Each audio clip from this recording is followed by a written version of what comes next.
Students, welcome to my channel. I hope आप सब बहुत अच्छे होंगे। कल के लेक्चर में मैंने कुछ अच्छा सा ज्ञान दिया था। आई होप आपने वो सुना होगा, उसको आप अपने जीवन में इम्प्लीमेंट भी करोगे, ठीक है, और एक अच्छा इंसान ज़रूर बनोगे। आई होप, ठीक है। आज का जो टॉपिक है वो हम करने जा रहे हैं conversion of terminating decimals into P by Q form. देखो, पिछले लेक्चर में आपने क्या किया था कि आपको फ्रैक्शन फॉर्म गिवन होती थी, आपको P by Q form given होती थी और आप उसको डेसिमल में चेंज करते थे ना। लेकिन अब आप क्या कर रहे हैं, आप उल्टी चीज़ करेंगे। आप क्या करेंगे, आप डेसिमल्स को क्या करेंगे, पी बाई क्यू फॉर्म में चेंज करेंगे। मैंने आपको पिछले लेक्चर्स में बता चुकी हूँ, जो रेशनल नंबर होते हैं, जो उनके डेसिमल एक्सपेंशन होते हैं, वो दो टाइप के होते हैं। बताया था ना मैंने, एक तो टर्मिनेटिंग डेसिमल और दूसरा होता है नॉन टर्मिनेटिंग रिकरिंग डेसिमल। ये दो टाइप के ही होते हैं रेशनल नंबर्स के डेसिमल एक्सपेंशन। तो अब जो हम टॉपिक लेके जा रहे हैं, पहला हम बात करेंगे conversion of terminating decimals into P by Q form. आपको टर्मिनेटिंग डेसिमल्स को आपको क्या करना है, पी बाई क्यू फॉर्म में चेंज करना है। इसके बाद हम क्या करेंगे, नॉन टर्मिनेटिंग वालों को लेके चलेंगे। वो बहुत ही इंपॉर्टेंट टॉपिक है, उसका एक क्वेश्चन पक्का आपके पेपर में आएगा, ठीक है। इसका आने के चांसेस बहुत कम है, क्योंकि ये आप 6, 7, 8 में पढ़ते हुए आ रहे हो, आपको पता है इसको करना, उन्हें नहीं आपने सीखा, तो वो बहुत इंपॉर्टेंट है, पर हमें ये भी करनी है, ठीक है। तो सबसे पहले आपका क्वेश्चन क्या है, आपको 0.2 को ना आपको पी बाई क्यू फॉर्म में चेंज करना है। आपको पता है ये टर्मिनेटिंग डेसिमल है, तो कैसे चेंज करोगे। आपने छोटी क्लासेस में पढ़ा है कि आप क्या करते हो, बेसिकली पॉइंट हटाते हो।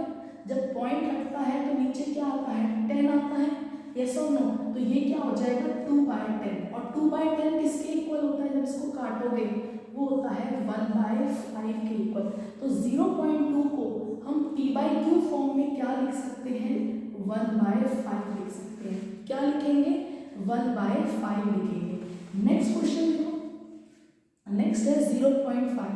सेम आप क्या कर सकते हो, आपको पता है जब पॉइंट हटता है तो ये क्या नीचे लगता है, 10 लग जाएगा, यस और नो। तो ये क्या हो जाएगा, 5/10, जो किसके इक्वल है, जो इक्वल है 1/2 के।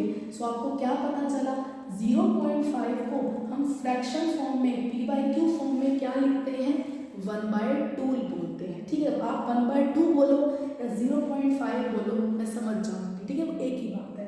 अब नेक्स्ट क्वेश्चन देखते हैं, एग्जाम्पल है एनसीईआरटी का, वो क्या है, मैं ले लेती हूँ।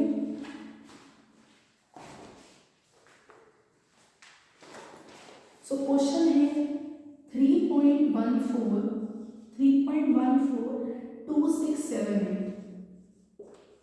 ये आपका एनसीईआरटी का क्वेश्चन है। आपको इसको आपको पी बाई क्यू फॉर्म में चेंज करना है। तो आप सेम क्या करेंगे, जब इसका ये पॉइंट हटेगा, या मैं यहाँ लिख देती हूँ, ये क्वेश्चन है आपका, यस और नो।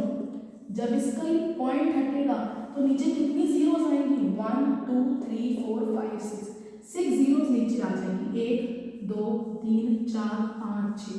ये आपका क्या हो गया, पी बाई क्यू फॉर्म में चेंज हो गया। कटता है, ये 2 से कट रहा है, काट लेना अपने आप, ठीक है।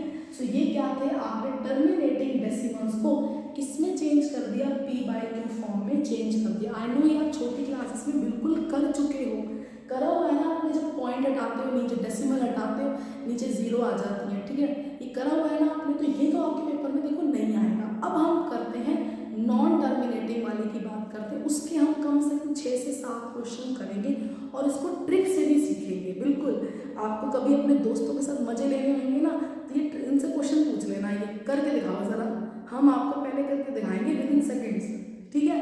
अब देखते हैं conversion of non terminating decimals into P by Q form. इसको लिख लो, फिर मैं रब कर दूंगी, ठीक है। सो नेक्स्ट टॉपिक है conversion of non terminating recurring decimals into P by Q form. अब आपको नॉन टर्मिनेटिंग रिकरिंग डेसिमल्स को आपको किसमें चेंज करना है, पी बाई क्यू फॉर्म में चेंज करना है। देखो, इस टाइप के जो डेसिमल्स होते हैं ना, वो बेसिकली दो टाइप के होते हैं। कौन कौन से टाइप के होते हैं, एक होता है टाइप होती है प्योर रिकरिंग, एक होती है मिक्स रिकरिंग। दो टाइप्स होती है इसके अंदर, हम दोनों टाइप्स इसके अंदर बेसिकली पढ़ेंगे, ठीक है।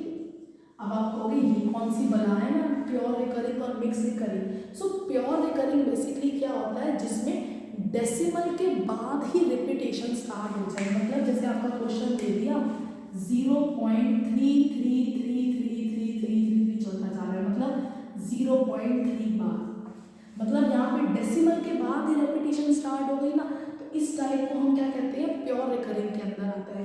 जैसे मैंने कह दिया 0.1616161616 ये भी चलता जा रहा है, और डेसिमल के बाद ही देखो रेपिटेशन स्टार्ट हो गई ना 16161616, तो अब ये किसके इक्वल हुआ, ये हुआ 0.16 के बाद, तो ये क्या हुआ, ये है प्योर रिकरिंग, जिसके अंदर डेसिमल के बाद ही रेपिटेशन स्टार्ट हो जाए। अब मिक्स रिकरिंग क्या होता है, जिसके अंदर ना डेसिमल के तुरंत बाद ही रेपिटेशन स्टार्ट नहीं होती। जैसे फॉर एग्जांपल मैंने ले लिया 0.17777777 ये चलता जा रहा है। देखो डेसिमल के तुरंत बाद रेपिटेशन स्टार्ट नहीं हुई, यहाँ पे 1 आया और फिर स्टार्ट हो गई है यहाँ पे, ये क्या है बेसिकली 0.17 और 7 के ऊपर बार है, ये है ना, ये यहाँ पे क्या है, डेसिमल के तुरंत बाद रेपिटेशन स्टार्ट नहीं हो रही, तो इसको हम क्या कहते हैं, मिक्स रिकरिंग। जैसे मैंने फॉर एग्जांपल ले लिया 0.23245454545, ये भी ऐसे चलता जा रहा है, मतलब किसके इक्वल है, 0.232 और 45 के ऊपर क्या है, बार है। देखो डेसिमल के तुरंत बाद रेपिटेशन स्टार्ट नहीं हो रही है, कुछ नंबर्स के बाद हो रही है, तो इन्हें हम क्या कहते हैं, इस टाइप को हम कहते हैं मिक्स रिकरिंग, इसे हम क्या कहते हैं, प्योर रिकरिंग, जिसमें डेसिमल के बाद ही रेपिटेशन स्टार्ट हो जाए। ठीक है, सो ये था प्योर रिकरिंग और मिक्स रिकरिंग। अब हम इन दोनों के टाइप के दो क्वेश्चन लेते हैं और फिर ट्रिक से हम इन्हें करेंगे। ठीक है, सो लिख लो इसको, फिर मैं रब कर देती हूँ ताकि क्वेश्चन कर सकें। सो ये हैं आपके दो क्वेश्चन, एक है 0.3 बार, एक है 0.45 के ऊपर बार। देखो ये दोनों टाइप क्या है, ये प्योर रिकरिंग है, जिसके अंदर डेसिमल के बाद ही क्या स्टार्ट हो रही है, रेपिटेशन स्टार्ट हो रही है दोनों के अंदर। सो पहले देखते हैं ये वाला क्वेश्चन। ठीक है, सो आपको क्या करना है, ध्यान से समझिएगा इसके स्टेप्स। ठीक है, सो मैंने लिख लिया let x is equals to, मैंने इसको x के इक्वल मान लिया, किसको माना, 0.33333, इसको मैंने खोल दिया, बार हटा दिया बेसिकली मैंने, ये होगा x किसके इक्वल मान लिया, 0.3333, ये बेसिकली इसी के तो इक्वल है ना। अब इसको मैंने मान ली इक्वेशन नंबर 1। ठीक है, अब आप बताओ कि बेसिकली कितने नंबर्स पर रिपीटेशन हो रही है, यहाँ पे कितने नंबर रिपीट कर रहे हैं। आप कहोगे एक ही नंबर रिपीट कर रहा है ना 3, और तो कोई नंबर रिपीट नहीं कर रहा, तो आपको इसको किससे मल्टीप्लाई करना होगा, अगर एक नंबर रिपीट कर रहा है तो आप मल्टीप्लाई करेंगे 10 से। सो लिखेंगे मल्टीप्लाइंग बोथ साइड बाय 10, आप दोनों साइड किससे मल्टीप्लाई कर रहे हैं, 10 से, तो ये किसके इक्वल हो जाएगा, ये इक्वल होगा 10x के। ठीक है, यहाँ क्या होगा 10 इंटू 0.333333 ये चलता है ना। अब यहाँ आएगा 10x। आपको एक चीज़ पता है, जब भी आपको यहाँ पे 10 से मल्टीप्लाई करना है, ये पॉइंट है, तो ये क्या होगा, ये वाली जो पॉइंट है ना, ये जंप करके पॉइंट यहाँ आ जाएगा, ये पॉइंट क्या हो जाएगा, जंप होकर इस साइड चला जाएगा। तो यहाँ पे आंसर क्या आएगा, 3.333333, ये चलता है। ये इक्वेशन नंबर मैंने क्या मान ली, 1 मान ली। अब आपको क्या करना है, इक्वेशन 1 को सब्ट्रैक्ट करना है, किससे, इक्वेशन 2 से। तो मैं लिखूंगी सब्ट्रैक्टिंग इक्वेशन नंबर 1, किससे सब्ट्रैक्ट कर रहे हो, फ्रॉम इक्वेशन। समझ। अब देखो LHS को LHS से सब्ट्रैक्ट करोगे, that means 10x minus x, यहाँ क्या है, ये है RHS, ये है, और माइनस 0.33333 चलता जा रहा है। ठीक है, सो ये किसके इक्वल हो जाएगा, 9x के, और ये क्या होगा, देखो 3.3333 में से 0.3333 माइनस करोगे तो क्या आंसर आएगा, सिर्फ 3 ही आएगा। सो x किसके इक्वल हो जाएगा, 3/9 के, मतलब x किसके इक्वल हो गया, 1/3 के। दैट मीन्स 0.3333 को हम p P by Q form में क्या लिख सकते हैं, 1/3। ये आपका आंसर है, ये क्या है आपका आंसर है। नोट कर लो इसको, फिर नेक्स्ट क्वेश्चन में करवाती हूँ और अच्छे से समझ आएगा अगर नहीं आया तो। अब देखिए question number 2। So question number 2 क्या है, सेम मैं यहाँ पे भी क्या करती हूँ, let x is equals to 0.454545 ये भी चलता जा रहा है, ठीक है, आया समझ।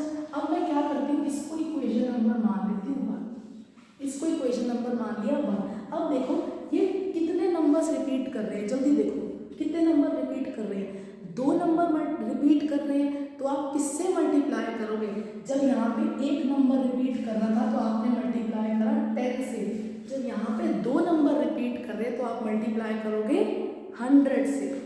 लिखोगे मल्टीप्लाइंग बोथ साइड बाय 100। जब यहाँ पे x में आप 100 मल्टीप्लाई करोगे तो क्या होगा 100x, और यहाँ पे मल्टीप्लाई करना पड़ेगा 100 इंटू 0.454545, सो 100x है यहाँ पे। अब देखो ये क्या होगा, यहाँ पे जब 100 मल्टीप्लाई होगा ना तो क्या करेंगी, ये जो डेसिमल है ना ये दो नंबर पे नेक्स्ट 2 पे शिफ्ट हो जाएगा, ये जो पॉइंट है ये कहाँ शिफ्ट हो जाएगा, ये यहाँ आ जाएगा, तो आंसर क्या हो जाएगा 45.454545, ठीक है, इसको मान लिया इक्वेशन नंबर 2 में। अब मैं क्या कर रही हूँ, इक्वेशन 1 को सब्ट्रैक्ट कर रही हूँ किससे, इक्वेशन 2 से। सो लिखिए subtracting equation number 1 from equation 2। तो LHS को LHS से सब्ट्रैक्ट करोगे, RHS को RHS से सब्ट्रैक्ट करोगे, तो 100x में से जब x जाएगा तो क्या आंसर आएगा 99x, यस और नो। अब देखो 45.454545 में से 0.454545 सब्ट्रैक्ट करोगे तो क्या आंसर आएगा, सिर्फ 45 ही आएगा, यस और नो। तो यहाँ पे x किसके इक्वल हो जाएगा 45/99, ये आपका आंसर आ गया। आप इसको काट सकते हो, जो आएगा काट के आंसर, तो आंसर आ जाएगा 15/33, यस 15/33। तो 0.45 बार को आप p बाय क्यू फॉर्म में क्या लिखोगे 15/33, ये आपका आंसर, ये क्या है आपका आंसर। तो ये था आपके प्योर रिकरिंग के क्वेश्चन। अब आई गेस आज हम इतना ही रखते हैं, नेक्स्ट लेक्चर में हम करेंगे मिक्स रिकरिंग